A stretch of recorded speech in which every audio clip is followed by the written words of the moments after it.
Yes, so today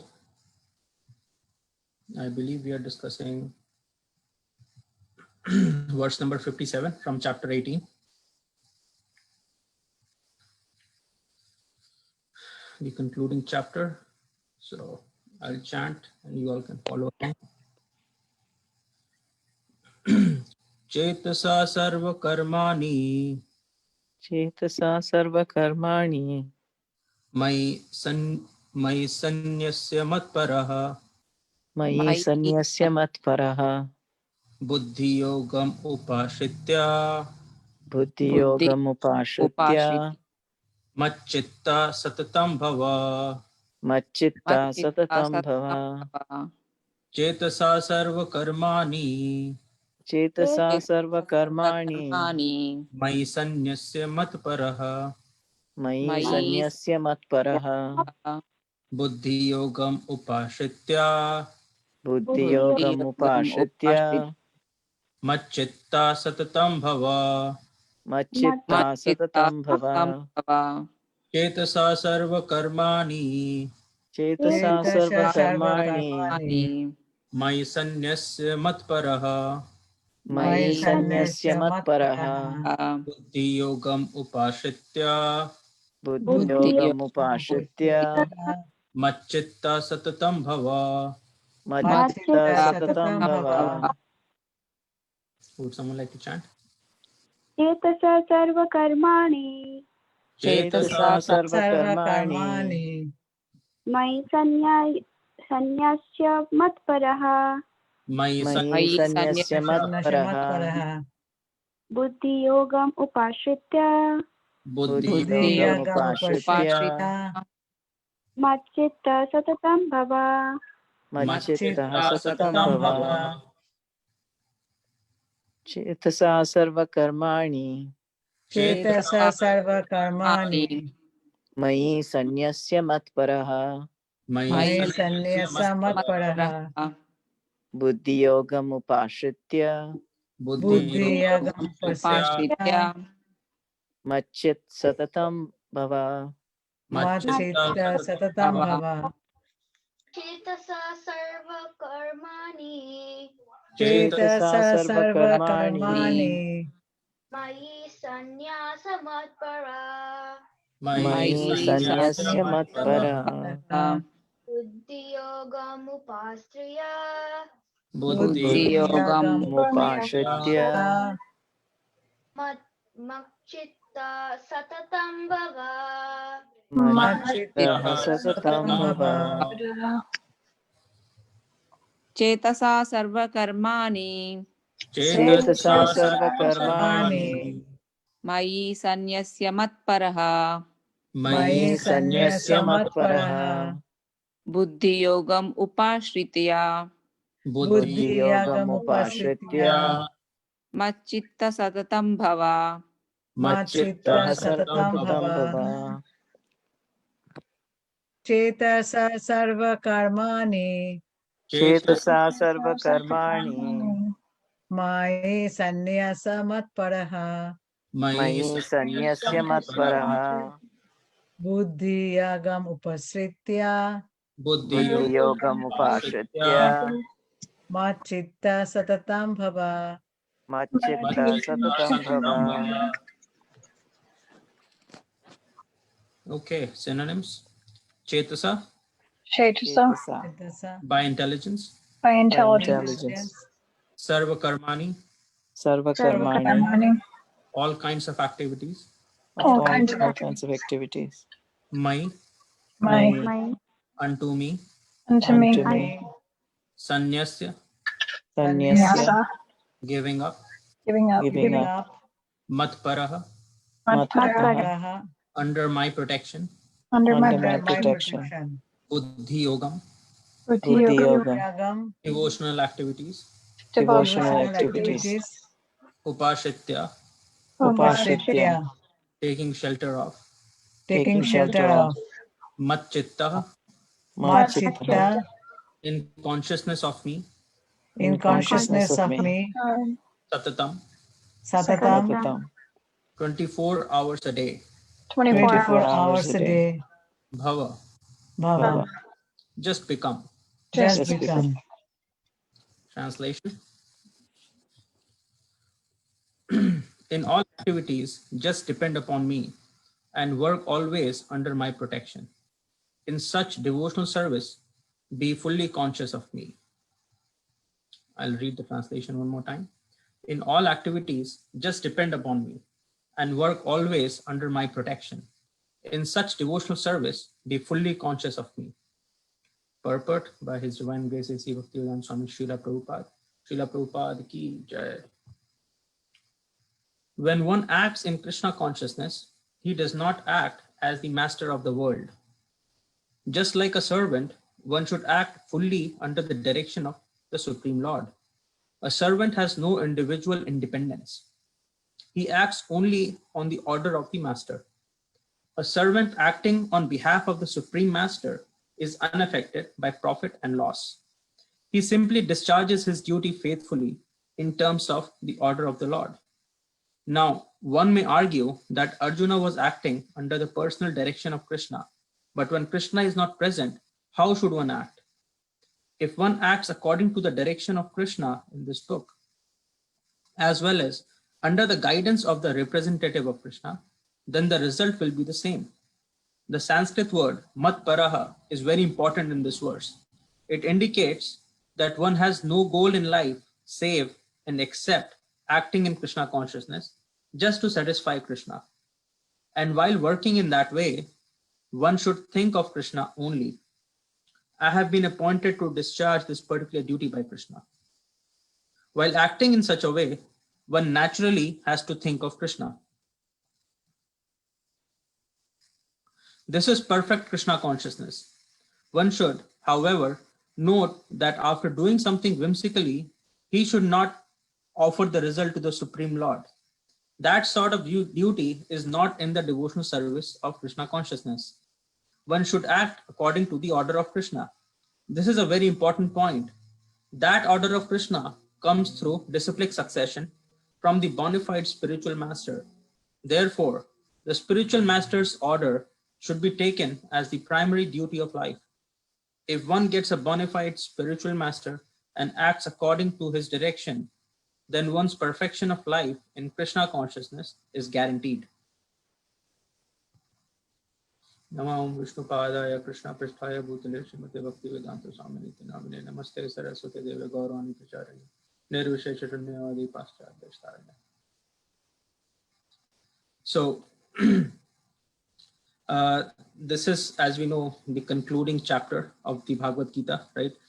And now Krishna is actually really getting into the conclusion. Since previous few verses, right, we could clearly see Krishna is really getting into the conclusion, right? Because as the chapter started, he was talking a lot about, he sort of went into much more detail into karma, really karma yoga, how all sorts of different activities can be classified into mode of goodness, passion, ignorance, right? So on and so forth, right? He gave quite a lot of detail around the various modes of material nature, around how the action should be performed, how the activity should be done, right? But clearly, Arjuna wasn't really convinced, right? So eventually and finally, he's coming to the conclusion of Bhagavad Gita, really the summum bonum, as it says, of not just the Bhagavad Gita, but the entire Vedic philosophy. This is the secret of all secrets. Raja Vidya Raja Guhyam Paramam Idam Uttamam Pratyaksh Avgamam Dharmam Susukham Kartum Avyayam. So talking about Krishna consciousness or the devotional service towards the Supreme Personality of Godhead Krishna, Krishna is saying, Raja Vidya Raja Guhyam Paramam Idam Uttamam. Raja Vidya, it is the king of all knowledge, right? Raja Guhyam, it is the topmost secret. Raja Vidya Raja Guhyam Paramam Idam Uttamam, the best of best, right? So that's what the devotional service is. Although even in Bhagavad Gita, Krishna tends to be indicating towards all sorts of different ways, right, of getting beyond this material bondage, right? But eventually he comes to this conclusion that ultimately everyone has to come to this, the devotional service of Krishna, which essentially is, as has been described by Krishna in this verse, right? in all activities just depend upon me and work always under my protection, right? So that could be summarized, right? In summary, this is action in devotional service, right? This is how a Krishna conscious person acts.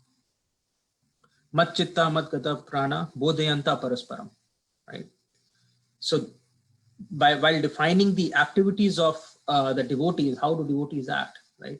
Mat chitta mat gata prana bodhayanta parasparam. So they always keep Krishna in their minds and in their heart, right?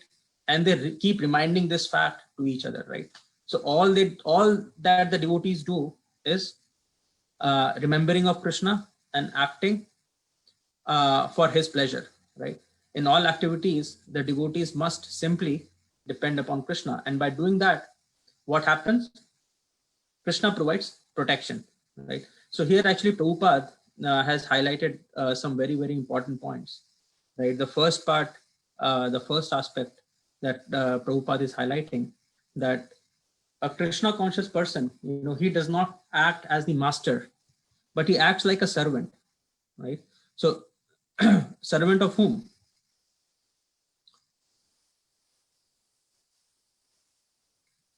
Can anyone tell?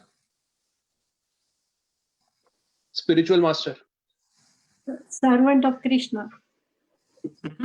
Yep, servant of Krishna, and thereby also servant of the representative of Krishna, right? As a little further down, Prabhupada is pointing to this question, right? Which actually I remember very clearly when I first was hearing to Bhagavad Gita class, the very first time. And actually that is when I was introduced to Krishna consciousness. So I was pursuing my engineering at that time. I was in my, I think it was third year. And our temple president from ISKCON Delhi, His Grace Mohan Rupa Prabhu, I very clearly remember, he was giving the class and he was really emphasizing this fact that, Arjuna, he fought this war and he did that under the direction of Krishna. And that's why, because he was directly following the orders from Krishna, he was acting according to the direction of Krishna. He eventually turned out to be the winner, right? So this is how we should act. So he was really emphasizing this fact. And at that point, I had not really read this purport. And I asked him this question that for Arjuna, Krishna was directly there, but who do we have for us, right? We do not really have, we can't really directly speak with Krishna. Sometimes, we may think that Krishna is directing us from within our heart, but how do we know that it is indeed Krishna and not our false ego, right? Because that could be confusing. And he very clearly replied that that's what the role of the spiritual master is, right? So we cannot say that any whimsical thought that comes inside us, right? Because we are all, basically we are all acting under the three modes of material nature, right? We are still in a conditioned stage of life wherein our consciousness is still conditioned. It is not pure, right? Therefore, for us to become Krishna conscious, we have to follow the directions of the spiritual master, who is a bona fide representative of Krishna, right? Through, as Prabhupada is explaining here, through the disciplic succession, right? This knowledge is directly flowing from Krishna through his direct representatives, right? So Krishna gave this to the sun god Vivaswan, right? And then from there, it is coming down to our disciplic succession. From that point on, right? Directly from Krishna, from that point on, it is coming down.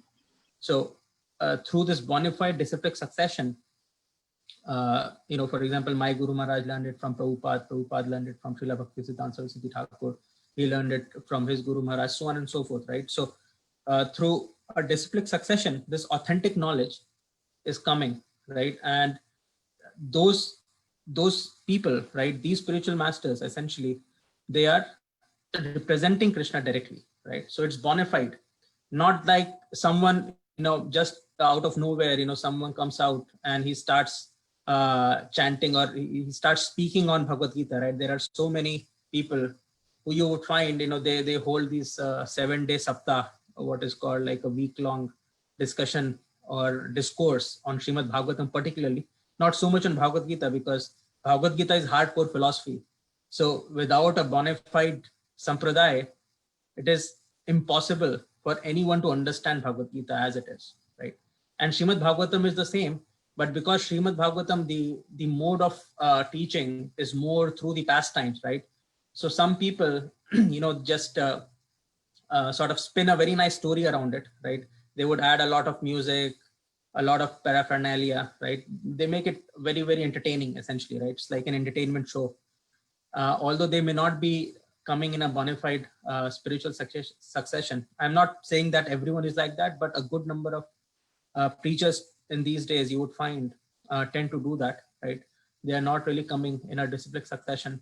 They will hold these 7-day long discourses, which are more about entertainment than about purification, right?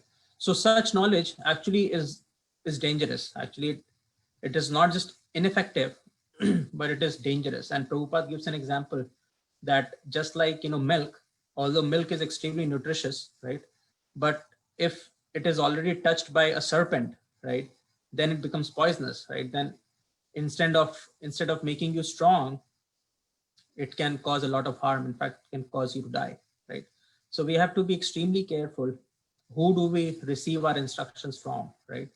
But it does not mean that we should not aspire to have a spiritual master, because right here, Prabhupada is pointing to this question, right? Which is a very natural, spontaneous question, that who do we have from where we can take this guidance, right?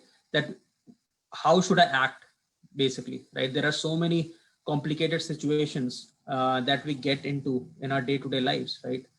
And at that point we may argue that, okay, when Arjuna was in a complicated situation in his life, when he was not ready to fight the war, he was guided by Krishna himself. But who do we have for us, right?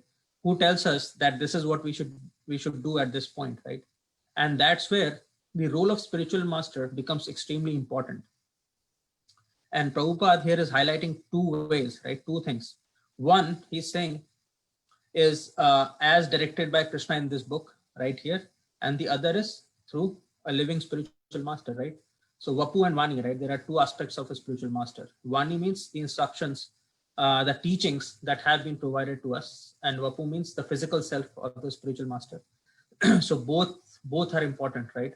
Vani, of course, is more important because those represent the instructions of the spiritual master, and oftentimes it happens that you may be in a very difficult situation, right? And we'll listen to the instructions of our spiritual master through the book, by reading Prabhupada's books, or by listening to his lectures, right?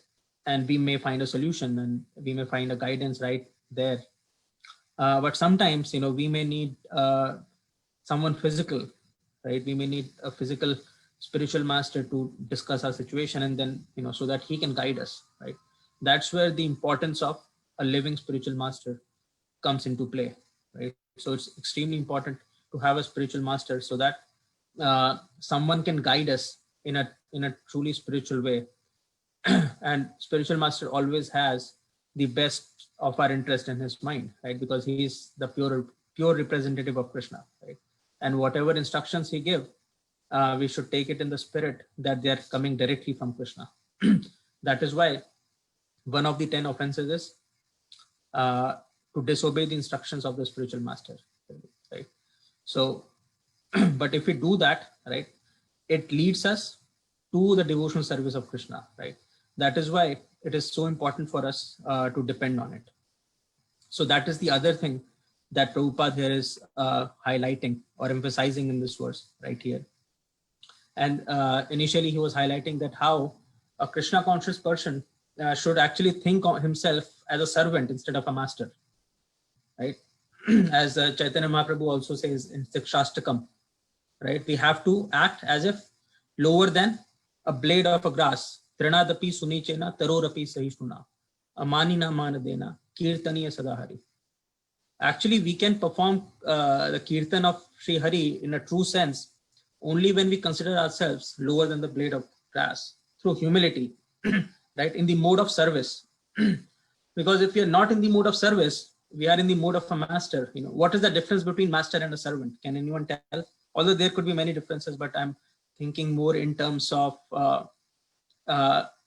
our ability to instruct and our ability to take instructions, right? Between these two, our propensity to instruct someone and our capacity to receive instructions, who do you think is more qualified to receive instructions between a master and a servant? Servant. Right. So a servant, what does he do? Master tells him, okay, do this, right? And a perfect servant would simply follow that, right? So the only job a servant has is to listen to the master and simply execute or implement the instructions. He is not really bothered by the outcome of those actions, right? Because those are the responsibility of the master, right? Just like, when we are in a job, wherein, we get instructions, we are working on a project and we are getting instructions from someone superior to us, and he tells us, okay, this is what needs to be done here, right? And we simply just follow the whatever advice is provided to us by the senior, and we do it, right? Now the responsibility of the outcome really lies on that supervisor or the superior, because we are simply following the instructions of that superior, right? And by doing that, what happens?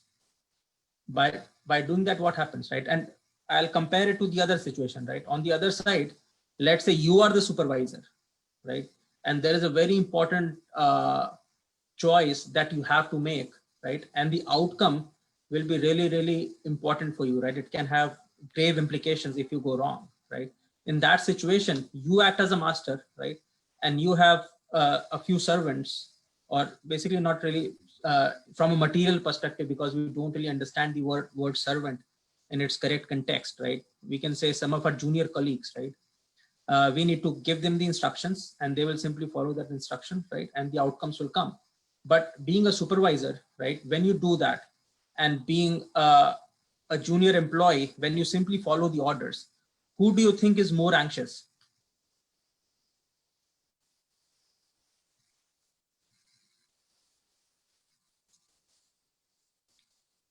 The supervisor. Right? So that's the whole point, right? When we act as the masters, we automatically take the onus of the outcomes onto us. And when we take the onus of the outcomes, there is no way that we cannot be anxious about anticipating the outcome, right? We would always anticipate, oh, what if this action goes wrong, right? Because if it goes wrong, it can have a big, huge impact on you. Whereas if you're acting as a servant and simply taking the instructions from the superior, you are not really concerned about that. You find your joy in your service. That's pretty much it, right? You simply do what you're told and you simply find your joy in executing or implementing that, right? And this becomes especially important in the context of a relationship with the Supreme Lord, with Krishna. As he's saying here, right? In all activities, just depend on me and work always under my protection. In such devotional service, be fully conscious of me, right? And Prabhupada is essentially just explaining what does it really mean. It simply means that a servant has no individual independence, right? We do not really have, although we do have as a living entity, we do have some independence, right? We do have that. But when we identify ourselves as servant of Krishna, we give up that minute independence that has been provided to us, right? That is the difference between a true devotee, a realized soul, and someone who is trying to enjoy this material nature, right? This is a huge distinction between those two people, right? A person who is realized, who's truly Krishna conscious and completely realized, he simply understands his constitutional position to be the servant of Krishna. That is known as the true ego, right? That is a true identity, essentially, that we are the servants of Krishna, right? And our only job is to simply follow or simply act under the guidance of Krishna, right? Whereas the other person who is not Krishna conscious or not enlightened, he considers himself to be the master, although in the true sense, he is not really the master. And Krishna makes it very clear, right? At many places, Krishna very clearly indicates that it's actually, in fact, me who is driving all of this. Maya dhakshena prakriti suyate sa characharam hetu nanena kaunteya jagad viparivartate, Krishna is saying. under my guidance, Maya Dhakshena, Adhyaksh means the president, right? So under my leadership, my Maya Shakti, right? Maya Dhakshena Prakriti or Maya Shakti, Suyate Sa Characharam, right? It is running the show, it is running the entire world. Hetu Nanena Kaunteya Jagat Viparivartate. And that is the only reason and no other reason, right? Beyond this, there isn't really any reason that this world is functioning the way it is, right? So Krishna is really controlling, in the big picture, Krishna is controlling this world completely or absolutely, right? And it is not out of his whim that he's doing that. It is by the fact that he's the only one who can do it. Just imagine if one individual person is given the responsibility to take care of this entire planet, right? And by taking care of the entire planet, I mean, you have to make sure that the rains happen on time. You have to make sure that there is ample sunlight. You have to make sure that the earth produces the grains, right? Can any one of us do that? It is simply not possible, right? There is no way any one of us can do that. So for every little thing, we have to be dependent upon Krishna, right? Because that is our constitutional position. And that is what Krishna's constitutional position is. He is the controller in the absolute sense, right? Matta partaram na net kinchit asti dhananjaya. Krishna very clearly is saying, Matta partaram na net kinchit asti dhananjaya. Mai idam sarvam protam sutre manigana eva. So beyond me, there is absolutely nothing, not even a tinsel. Kinchit means a tinsel, right? Not even a tinsel. Nothing exists beyond Krishna. He is the absolute authority. Right? Matta partaram nanyet kinchit asti dhananjaya. Mai idam sarvam protam sutre manigana eva. Just like we see, a nice necklace made of pearls, right? There are so many pearls and there's this beautiful necklace. And someone who is, really foolish, who does not really understand, maybe a kid, he won't really understand that there is actually a thread that is holding all of these pearls together. If that thread is broken, all of those pearls will actually fall apart, right? There won't be any way to keep them together into this nice little form, which is looking so beautiful, right? So in a similar fashion, Krishna is actually pervading everything that we can experience or cannot experience, that is visible to our eyes or are not visible to our eyes, that are within our experience and beyond our experience, right? Both inside and outside. Krishna is all pervading, and through his energies, he's controlling everything, right? But we foolishly think that we are the masters, right? And that is the root cause of our sufferings, right? That is the, as in Christianity, it is called the original sin, right? So that's really the original sin. The original sin is to defy the true ego, or this idea, or this fact, basically, that we are part and parcels of Krishna, and Krishna is the supreme controller, right? When we when we totally turn this fact upside down and we think that we are the controllers, that is essentially the original sin that's the root cause of all of our sufferings, right? And what Krishna is indicating here, and Prabhupada is highlighting, that we have to simply turn it back into its original position, which is we have to act as if we are the servants. We do not have to act as if we are the masters, right? And by doing that, first of all, it will be easy for us to take instructions, right, from bona fide spiritual master and other bona fide representatives of Krishna, right? And gradually, initially, of course, we have to force ourselves, right? But that comes by training. Eventually, when we train ourselves sincerely by following these instructions in that mode of a servant, gradually we will understand that that is actually a fact, right? Because currently it is very, very difficult for us to understand, right? In fact, if you look at it, our entire existence, the way we lead our lives, if you look very closely, it is completely centered around this idea that I am the controller. And you can look at this world and you can realize that that is what is happening, right? Because the only motivation that any one of us or most of us have to do our day-to-day activities is, I want to be the controller, right? Whether by doing that action, it will increase my ability to control things around me or not. if we truly try to understand the way we lead our lives, right, we are always answering this question, that this particular action, will it improve my ability to control all the things around me? And that's what making more money means, right? What is money? If you look at money in its true sense, what money is really, right? It is not a piece of paper. It is not a plastic card, right? None of that, right? The more money you have, it simply identifies your ability to control things around you. If you have more money, you can have more things according to what you want, right? If you have less money, your ability to control things in the material sense will go down accordingly, right? And everyone is running after money. Why? Our basic necessities don't really need that much, right? But even after fulfilling our basic necessities of life, right? Eating, mating, sleeping, defending, right? Once those needs are satisfied, which do not really need all that money, but we still keep running after that money, right? And the very reason for that is we want ourselves to be the controllers, right? So our entire life is centered around that. So the solution to that problem is, as Prabhupada is describing in this purport, is to just turn that thought on its head, basically. So instead of asking that, if I do this next activity, whether that will improve my ability to control things around me, we have to ask the question that by doing this next activity, whether I'll be pleasing Krishna, or in a more practical way, whether I'll be pleasing my spiritual master or no, right?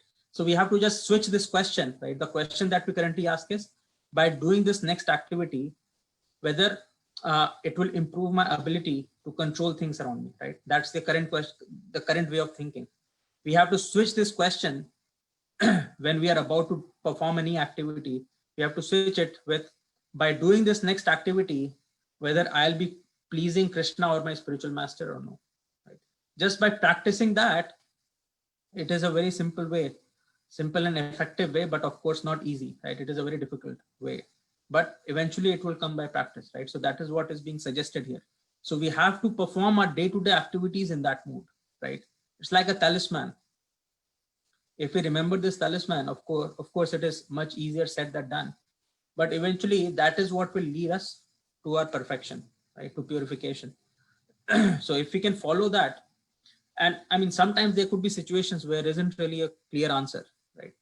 We are really a pro at answering this question, whether doing this particular act will improve my ability to control, right? Because we have been practicing this in so many lifetimes, right?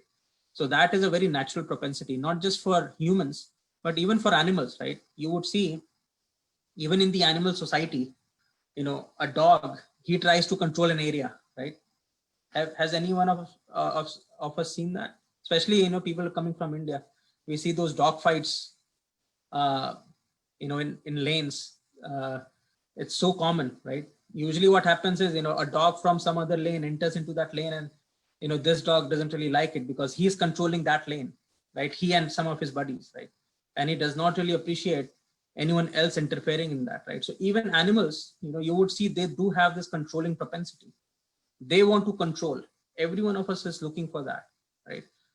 The only difference is, a dog, it's a small animal, so it is trying to control a small area. And when a human comes in, they can't really say anything to the humans, right? Because we are materially much more superior to them, right? So they can't really do much when it comes to us.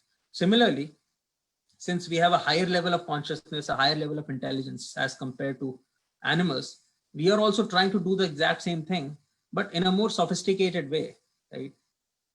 We are trying to control in a more sophisticated way, but essentially that is what is going on.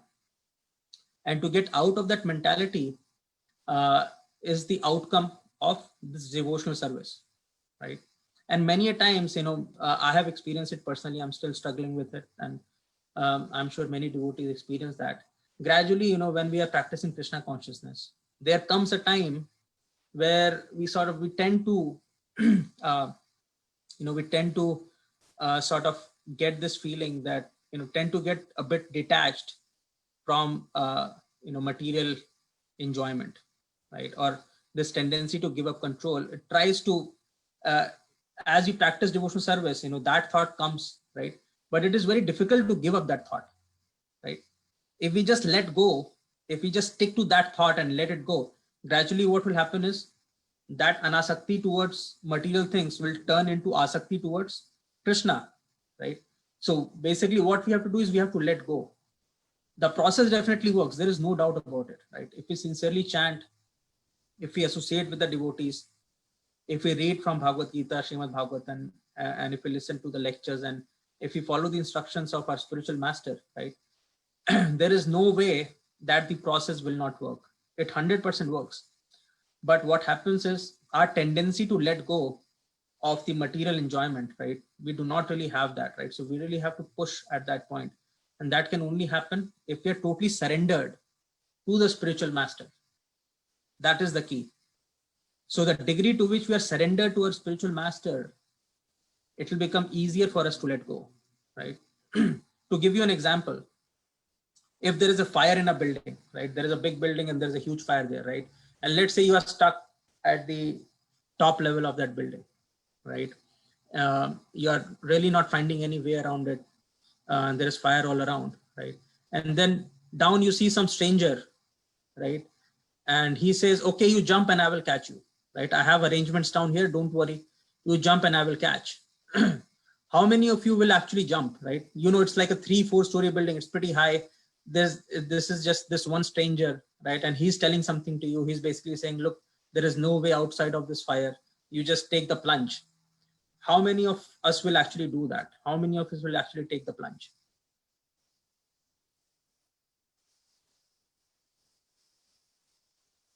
I'm sure very few of us, right? Most of us will try to use our brain and our abilities to find a way out of that fire because we do not trust that stranger, right?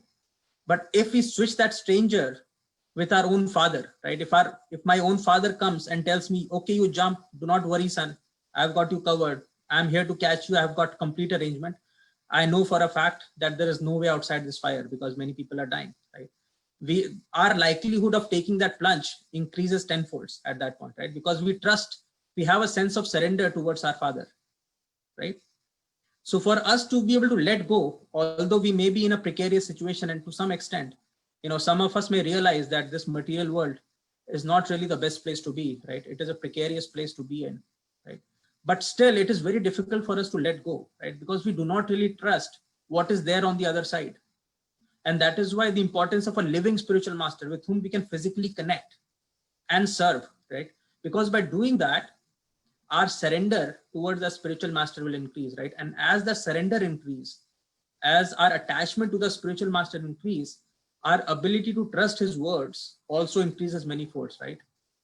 And what are his words? His words are essentially the same as of Krishna's, right?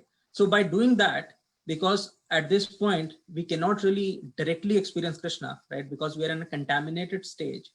That is why Krishna, out of his mercy, has arranged the spiritual master. A spiritual master is really the mercy incarnation of Krishna.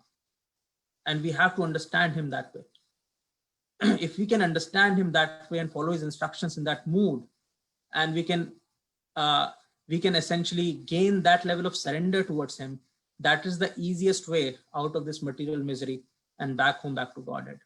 And there isn't really any other way, because every other way is extremely difficult. This is the easiest way. We have to try to surrender. We have to develop this mood of surrender towards our spiritual master by following his instructions and by serving him. And if one does that sincerely, one can naturally develop a feeling of attachment towards the instructions of the spiritual master. And then ultimately, we will be able to let go of these material desires, and we will be able to surrender ourselves completely. As Krishna is saying here, we will be able to completely depend upon Krishna by doing that, right? There isn't really a way for us other than this to be able to completely depend upon the mercy of Krishna, because, you know, we are not at a stage where we have directly perceived Krishna, right? Therefore, it is very, very difficult for us to do it. But because Krishna is so kind, right, out of his infinite amount of mercy, he has arranged the spiritual master for us. So this is really important. Now, the other thing that Prabhupada is highlighting here is one should, however, note that after doing something whimsically, He should not offer the results to the Supreme Personality. That sort of beauty is not in the devotional service of Krishna consciousness. One should act according to the order of Krishna. This is very important, right? So we cannot just think, oh, Krishna is sitting inside our heart, so any thought that comes from within us is actually Krishna's instructions, right? That is a very dangerous thing to do, right? Because we cannot do this out of our whims, right? Therefore, to have this practical guidance, right, to have the spiritual master, that's why it is so important. So ultimately, when we surrender unto Krishna completely by following the instructions of our spiritual master, we automatically gain his protection. But the important word here, verse here is satatam, 24 hours a day. Now, someone could ask, how is it possible? Because some of the time of the day we are sleeping. How can one be Krishna consciousness even while he sleep? And Prabhupada actually explains this very nicely, that if our day-to-day activities, if we try to arrange them in such a way that everything that we do, we are doing really in this to essentially fulfill this one question, that whether my activities will serve or will make my spiritual master and Krishna happy, right? If we are doing our activities in that mood, right, then we are busy all day long, we are doing all kinds of work. And then because this body is the vessel through which we can engage in Krishna consciousness in this material world, this body needs rest, right? So even when we sleep, the objective of sleep is so that this body can get sufficient rest, so that the next day when we get up, we can once again engage in Krishna conscious activities, right? So just by that inspiration, the act of sleep also becomes an act of service towards Krishna. So we can, thereby we can understand that how we can be Krishna conscious 24/7. Now I know that it is difficult, right? As I said, it is easier said than done, but that is what Krishna is pointing to here. Satatam, right? So Krishna is very clear in his instructions, and you would see this word Satatam all across here. Wherever Krishna makes any promises, he always has these riders, and I have noticed it like while reading Bhagavad Gita many times. He will always have these riders. Satatam kirtayantu mam ye jana pari upasate tesham nitya abhyukta nam yoga shemam vahami aham. Right. So this Satatam kirtayantu mam, this is always there, right? So Krishna, he's very clear in his instructions. He does not make false promises. Right. So, and for us it is very difficult, right? Because the condition in which we currently are, we are just so obsessed with material nature and enjoying these material modes of nature.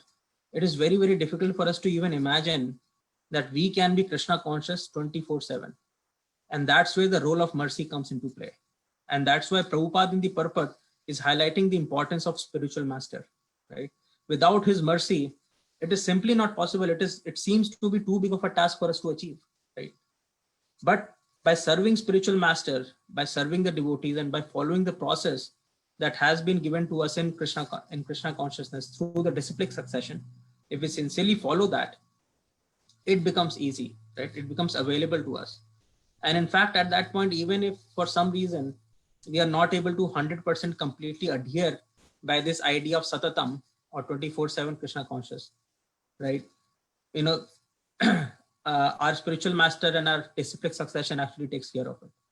Because Krishna, he can, for once he can break his promise, as we see in the case of, during Mahabharat war. Krishna actually promised that I won't wield any weapons, but he did pick up the wheel and went to hit Bhishma, because Bhishma took a vow that if I do not kill Arjuna, I will make Krishna use a weapon, right? So instead of allowing because he couldn't allow Bhishma Dev to kill Arjuna, right? Because Arjuna is also his devotee. And also because Bhishma Dev is his devotee, he could not allow that the vow of Bhishma should break, right? So what he did, and this is the beauty of Krishna, right? Just imagine if we had such a master, what's the problem of being a servant? A master who is ready to sacrifice his own vow to make sure that the vow of his servant is kept, right? He's such a merciful master, really. So we really have to understand it in the right context, right? So that's how merciful Krishna is. He never allows he always takes care of his devotees all the time, right? But we have to be completely surrendered, and we should try to follow the instructions of our spiritual master, right? And eventually that will lead us to this state of mind. So I will take a pause here and see if there are any questions or comments.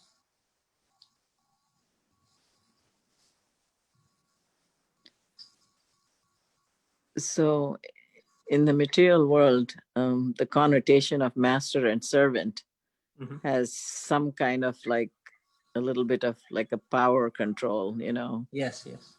So it's very hard sometimes, for for us ordinary people to understand that complete surrender, Yes, Mataji. into give ourselves completely to somebody to control, Yeah. So, but how do you kind of get rid of that mentality, Mhm. Yes, that's a very good question, a very practical question too, right? So there are two aspects to it, right? One, we have to first of all conceptually understand the definition of a master and a servant in the Krishna consciousness context, right? Master in this sense means controller, and even in the material sense, as you pointed out, right? Master means a controller, and servant is the one who is following, right? So we have to understand that Krishna, he is the master, but his sense of enjoyment, right, or anand, basically, because he is the embodiment of Satchit Anand, right, bliss. What we care about is bliss. We do not really care about control, right? So Krishna, although he is the controller, but we have to understand why is he the controller. He is not the controller because he experiences bliss by his propensity to control. That is not where he's getting his bliss from. And we can understand it, right? When he lifts the Govardhan hill, right? The only objective of lifting the Govardhan hill is so that he can engage, he can continue to engage in the pastimes with the cowherd boys and girls. It's effortless to lift the Govardhan hill. But to lift that Govardhan hill, was that something that any other cowherd boy or girl would have done in that village? It was simply impossible for any of them to do because they did not have that capacity to do it, right? It was only Krishna who could do it. But Krishna does not take pleasure in the fact that he is the controller. He takes pleasure in exchanging those pastimes, right? In loving exchanges that he has with his devotees, right? And that is why, that is the very reason why Krishna has given us a free will, right? Just imagine if he wanted, if he was enjoying the controlling part of it, right? If he finds bliss in controlling, why would he give us the free control, the free will, right? As soon as we defy his will, right? As soon as we say, oh Krishna, you are the controller, enough of it, I have had enough of it, right? Let me be the controller. He could have immediately controlled our free will, right? And just like a robot, he could have sort of hypnotized us so that we could have been under his control, right? Because that's what was giving him pleasure or bliss. He does not do that. He in fact went to such a great length to create this complicated material world with these three modes of material nature, and he's sending some of his dearmost devotees, right? He sent Jesus Christ, he's sending Prabhupada, he's sending all sorts of people, and most of all, he himself comes, right? He himself comes in this material world. So much is the love of him for us, right? Instead of controlling us, he's trying to make sure that we ourselves can realize that he is controlling only because of the reason, because only he can control. We do not have the ability to control. It is out of our foolishness that we think that we can control, right?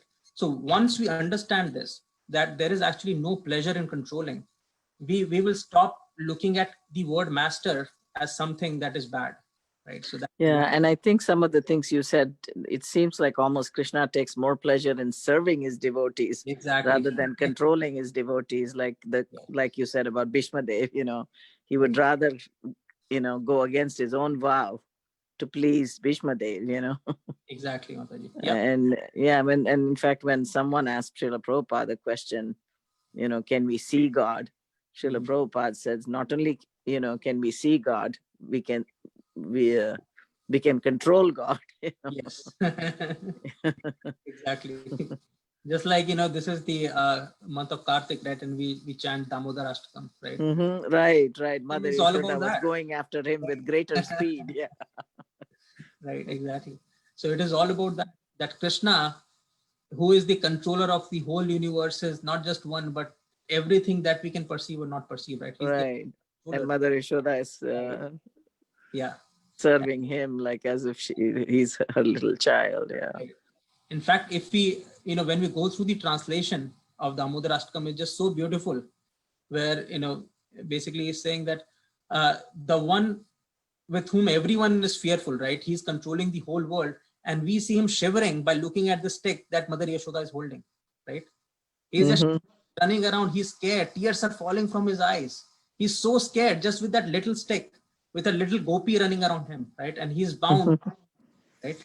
So that is Krishna as a master for us, right? That is, if that is the kind of master we have, of course we would want that master, right? So Right.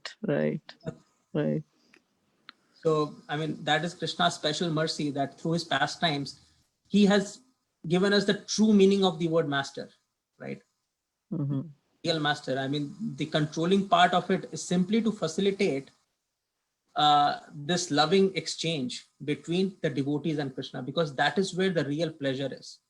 This Ananda portion of it, right? This Ananda, we are the source of that Ananda is in our loving relationship exchanges that we have with Krishna, right? Back and forth, right? And to facilitate, there is some amount of control that is needed, right? And that is why Krishna has to sort of practice that control, because we cannot do it. Only Krishna has that ability. And that is why it is being done, right? So the control part is simply to facilitate the serving part, really. That is the way to understand. And once we understand, we won't have any reservations about being the servant of Krishna.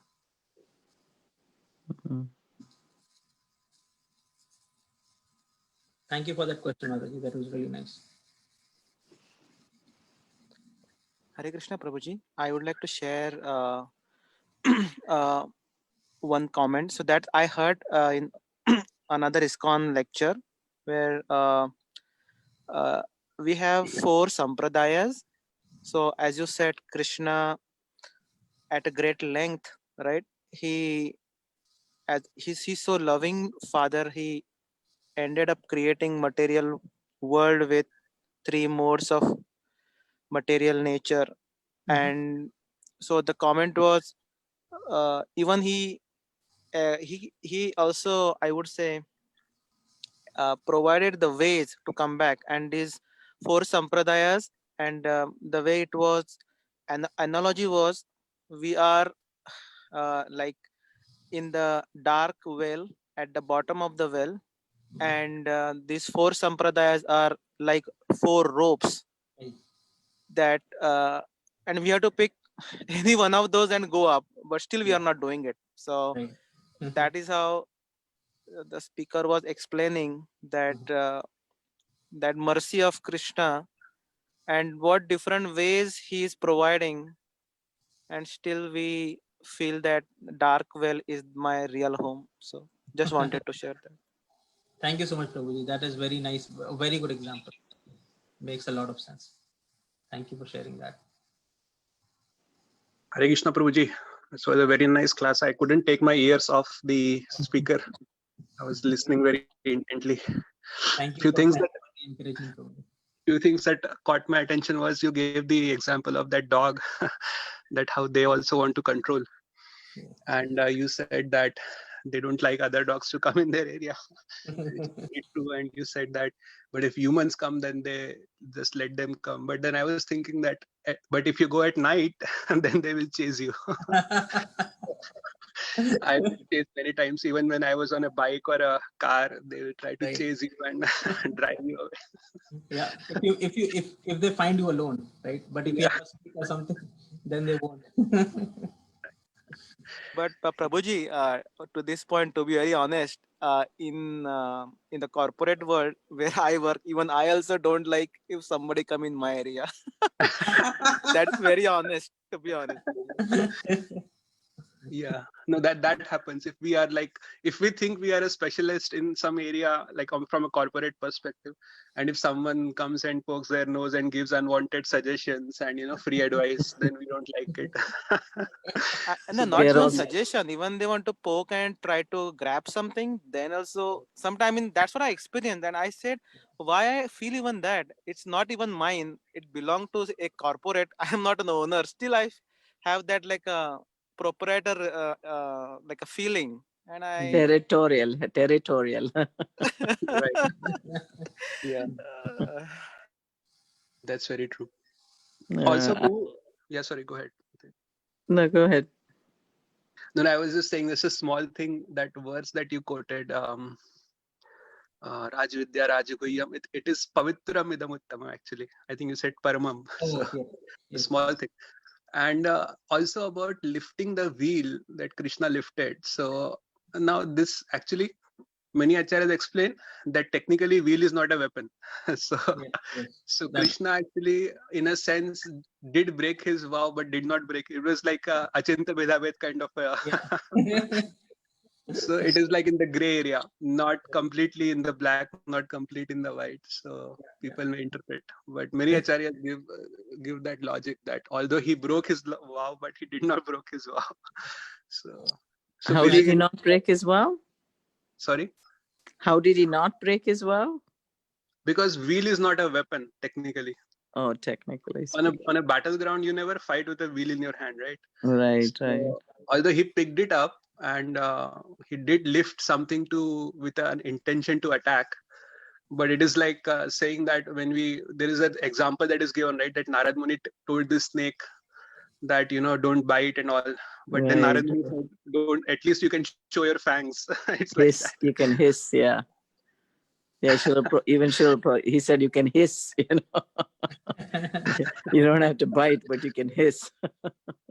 Right. Oh. But at the same time, Srila Prabhupada said that's why he asked Arjuna to declare my devotees never defeated, Yeah. Right. Because if he says something, people may not believe him because he has gone against his word for devotees. But when his devotee says something, it will never be, like look at Lord Nrsimhadev, how he came, without denying Brahma's, boon, Mm. So when he never denies his devotee's word in any way, shape, or form, Yeah, no, that's true, Mataji. I agree. Yeah. And But when the Lord performs a Leela, he achieves multiple things at a time. So he actually did a lot of things over there in that pastime. But I was thinking, you were also telling about when you first met the ISKCON devotees in your college, and you were thinking like, Krishna was directly speaking, but who's going to tell, where am I going to find a guru or something like that, you asked, right? Yes. Yeah. At least when you were in college, there was something called ISKCON, and ISKCON had become somewhat popular and, and progressing. When I was, 15 years old, I was reading some of the impersonal Bhagavad Gitas. And even in the impersonal Bhagavad Gita, it still says you need a guru, Right. Exactly. It Yeah. still says you need a guru. And Right. I'm thinking like, and when I was 15, there were like, at least now there may not be paramparic gurus, but they're somewhat saying some authentic things, There were all so many fake gurus, Yeah. That's true, Mataji. I mean, gurus like Rajneesh and all that, Yeah, I'm yeah. sure you might have heard of him, Yes.